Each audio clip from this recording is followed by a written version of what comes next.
The global economy can totally survive without Russia. For a while now, Russian President Vladimir Putin has been strutting around like he's the king of energy, trying to hold the world economy hostage. He thought he could play hardball by cutting off gas exports to Europe, hoping that would make everyone bend to his will. But surprise, surprise, his risky moves are just adding to his long list of miscalculations, from underestimating the Ukrainian people to thinking the West wouldn't band together against him.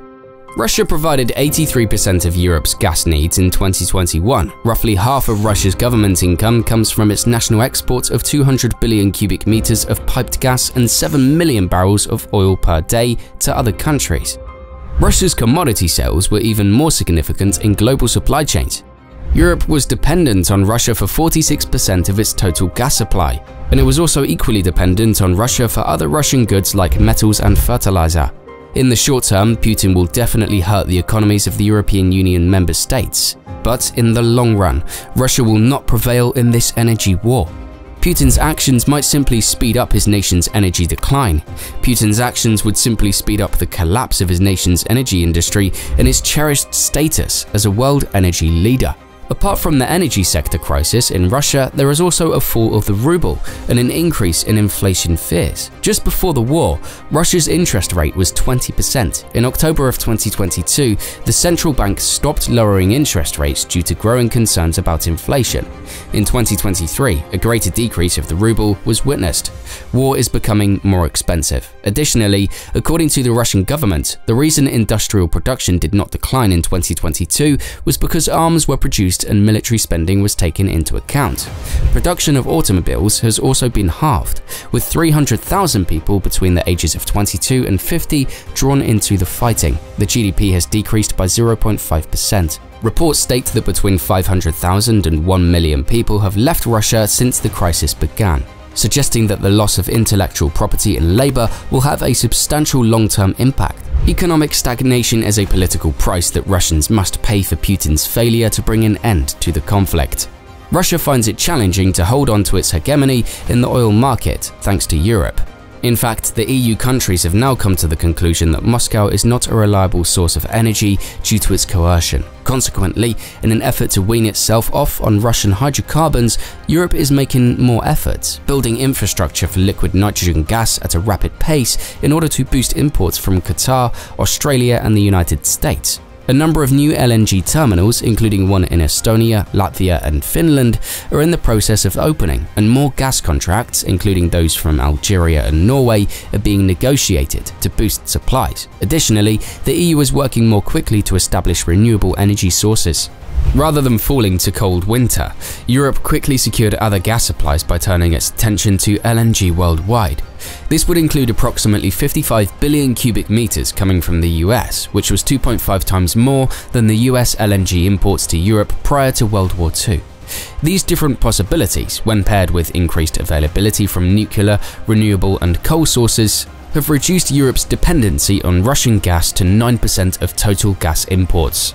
Furthermore, the exceptionally warm winter in Europe suggests that not only have the most terrifying scenarios been avoided, but that Europe's enormous reservoirs of stored energy have nearly run empty and may continue into next winter.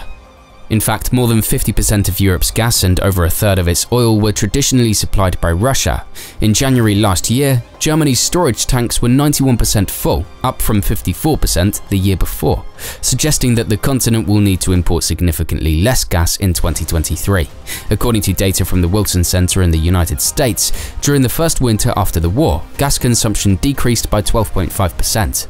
Nevertheless, Germany stopped importing Russian oil at the beginning of the last year, and Russia cut off the nation's gas supply in August. Germany has delayed shutting down its 3 nuclear power reactors, restarting coal-fired power plants, and improved infrastructure to store natural gas brought from other countries including the US and Norway in an effort to find other energy sources.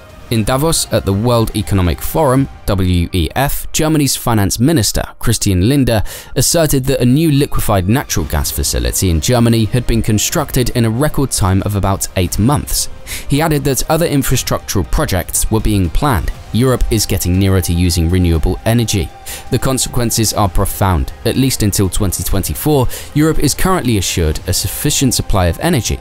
which gives plenty of time for the full integration and operation of reasonably priced alternative energy sources inside the continent. This will help fully and totally replace Russia's gas exports. It looks like Europe won't need Russian gas and oil in an exceptionally brief while. Not just in Europe, other countries are involved as well. In fact, the days of Russia-driven supply squeezes driving global energy prices are long gone. In addition to Europe's lower-than-expected requirements for LNG, China is shifting its reliance from imported LNG to domestic sources. It makes sense that the gas futures marketplace is right now valuing gas to be inexpensive relative to pre-war prices for the years to come, given the rapidly growing LNG supplies. In reality, Russia's position in the oil market is becoming increasingly precarious. Russia sold oil to Turkey, China and India, but not to Europe. All the same time, these economies paid a lot less for the oil than they did for Brent crude, by more than $30 per barrel. Although oil from Russia is actually sold for about $38, which is half the price of Brent crude oil, it is reported to be sold for $50 per barrel. Putin, on the other hand, lacks the ability to hold on to power indefinitely and cannot force to win back his former primary client. Instead, he is learning the hard way that switching unreliable commodity suppliers is much easier for consumers than it is for suppliers to look for new opportunities. Putin's sway over oil is likewise waning. The days when oil prices rose 40% in 2 weeks due to fears that Putin might evacuate Russian oil resources are largely left behind. Actually, oil prices dropped when Putin suspended oil exports to other countries that ratified the G7 price limitation. This was the result of the oil price cap being implemented. It's obvious that the globe isn't dependent on Russian oil anymore. The oil market is now more in favor of buyers than sellers because of the higher supply, which is more than enough to offset any prospective reductions in Russian crude output. Alexander Novak, the Deputy Prime Minister of Russia, told the Russian press that the government was prepared to restrict oil production in 2023. The price of oil is now lower than it was prior to the conflict, and in the second half of 2022 alone, output from suppliers like the US, Venezuela, Canada and Brazil climbed by 4 million barrels per day.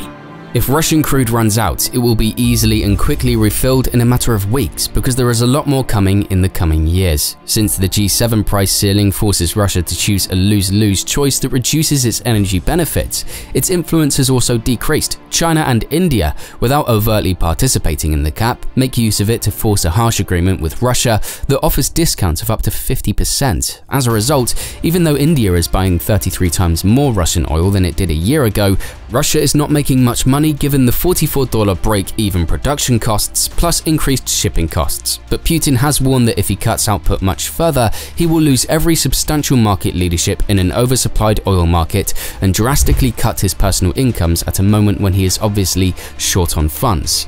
This suggests that penalties have prevented Russian energy companies from accessing Western finance and technology. The Russian economy is in immediate jeopardy because of this. Their current energy supplies are rapidly running out. And although they have uncharted territory in the Arctic, it would cost enormous quantities of money and state-of-the-art Western technology to exploit it. Over the coming decades, Russia's energy output will progressively decrease if it does not have accessibility to either. What's more challenging for Russia is that the oil market is not an exception. The rest of Russia's commodity cards are likewise empty. The idea of militarizing food products failed even when those who were supposed to support it rebelled against Russia. Furthermore, price increases and customers wary of blackmail have expedited and revitalized both public and private growth of critical mineral supply chains and mining activities, particularly in traditionally Russian-dominated metal markets like nickel, palladium and titanium. These are mostly found in Africa, North and South America, and other regions with abundant undeveloped mineral resources. In fact, the combined output of new mines scheduled to begin operations within the next 2 years would provide more than enough supply to entirely replace Russian metals in global supply chains in a few essential metal sectors, such as cobalt and nickel. Russia's decline is still ongoing. The world is beginning to understand that an economy without Russia is possible, and Russians are coming to terms with their newfound economic isolation. The fact that the end could be in sight is, in fact, what matters. Since Putin's decisions have harmed Russia's strongest asset, commodities and energy, he will need to find new ways to cause such turmoil and disruption in the world economy. It is no longer feasible to pursue the conventional routes to economic recovery. which included increasing exports, expanding domestic manufacturing, and attracting more foreign investment. Others suggested actions like set exchange rates or price caps would make the problem worse. On the battlefield, the struggle is not yet over, but in the economic arena, victory is possible. Thanks for watching till the end. If you enjoyed this video, make sure to hit the like and subscribe buttons to receive more content. See you in the next video.